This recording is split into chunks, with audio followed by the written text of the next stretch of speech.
If I were to be honest, I would say that everyone's life changed in March of this year.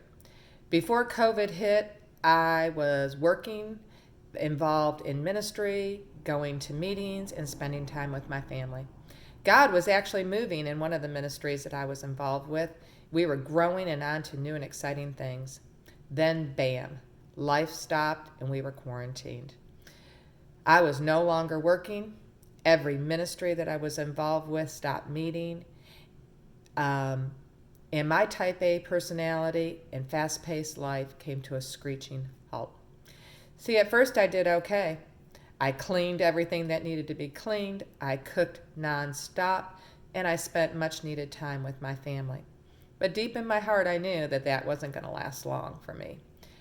When COVID all started, I was taking my dog out for a walk one day, and I noticed the peony bush that I have in my yard, and it had little blooms or little buds all over it. And I looked at that and I told God, now hear what I said, I told God that by the time the first flower on that bush bloomed, I would like life to return back to normal. Every day, several times a day when I took the dog out, I would remind God of my request. On the Saturday before Mother's Day, the first flower on that peony bush bloomed.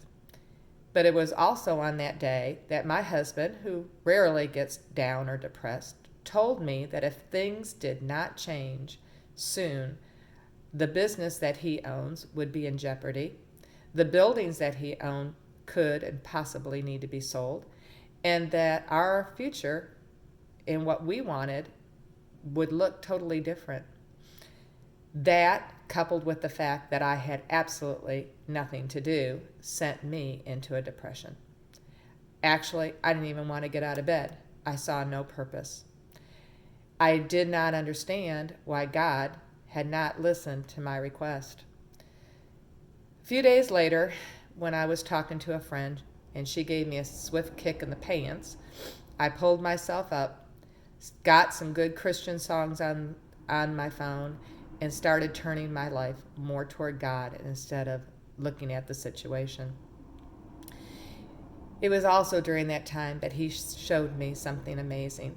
See, I was looking for life to change when the first flower bloomed, but on that bush were numerous little buds that had not yet bloomed, and it was a process. God reminded me that I wanted something to happen, and he had a process for it all. God did move. He showed us his grace and his mercy. Things did start to turn around. But most of all, we learned to focus on God in a different way.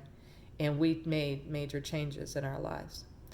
See, I have to learn to trust God more and more and know that ultimately he has my life in his hand and he has a hope and a future for me and my family. I am learning and will continue to learn to trust God. My name is Joan, and I am Church Anywhere.